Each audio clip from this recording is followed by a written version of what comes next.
C'est une autre journée de dur labeur pour Salif Guindo. Ce jeune homme d'une trentaine d'années, originaire du Burkina Faso, vient de parcourir pour la 5e fois près de 10 km à pied pour livrer plusieurs kilogrammes de produits vivriers. Il a parfois bravé la boue, le soleil et le vent pour arriver à destination. Guindo est porteur, un métier qui n'est pas de tout repos. Je transporte des caisses de choux et d'oignons. Pour les livrer, je fais le trajet entre la Carina au plateau et le marché Gourou. J'avoue que c'est lourd. Tu ne tombes pas malade? En vérité, c'est rare. J'ai parfois des courbatures, mais cela passe très vite. Ce travail herculéen, Guindo l'abat depuis plus d'1 an. D'où puise-t-il cette force qui lui permet de transporter des charges dont le poids peut parfois atteindre 1 tonne? Pas dans ses multiples bagues, assure-t-il. Ces bagues, c'est un secret difficile à expliquer. Tout compte fait, ces bagues nous protègent contre les esprits maléfiques et le mauvais sort. Non, ce n'est pas pour avoir de la force. En fait, nous avons une technique. Quand on charge, on évalue le poids de la marchandise en essayant de pousser la charrette en avant et en arrière. En faisant de la sorte, la poussée devient facile. Samba est également porteur.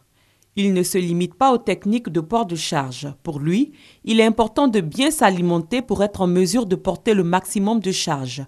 Son mets préféré, le wanche, un plat composé de riz et de haricots, affectionné par la majorité des porteurs. Bon, ça là, il me donne force, voilà, toute la journée, pousser au trot.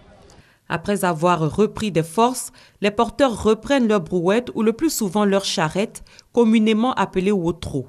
Ce matériel coûte entre 30 et 50 000 francs CFA.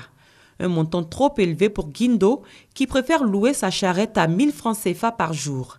Avec cet engin, il gagne en moyenne entre 1 500 et 2 500 francs CFA par jour. Ici, à la gare de Kodousso, dans la commune d'Adjamé, Guindo porte des produits vivriers à 150 francs la caisse, la plupart du temps à la suite d'âpres négociations avec les commerçants. Non, mais c'est 100 francs, on pourra aussi, c'est 100. C'est toi qui vas payer pour cette marchandise? Les porteurs sont majoritairement originaires de pays limitrophes de la Côte d'Ivoire, notamment le Mali, le Burkina Faso et même du Niger. Mais en termes de dénomination, ils sont tous appelés Bella. Les Bella, c'est vers du nord au Mali. Bon, les Bella, issus des baies, moutons. Arrivé ici, là, on dit, tout le monde dit Bella, Bella, Bella. On est de France. Il y a Bella, il y a Kado, il y a Maraka, il y a Ivoirien. Tout le monde pousse au trou. Dans la pratique de leur activité, les porteurs appelés Bella rencontrent quelquefois des difficultés. Parfois, les gens nous accusent de les heurter avec nos charrettes. Lorsqu'ils s'énervent et commencent à nous insulter, nous leur demandons tout simplement pardon. Nous ne nous bagarrons jamais avec eux. Porter des charges très lourdes n'est pas chose aisée.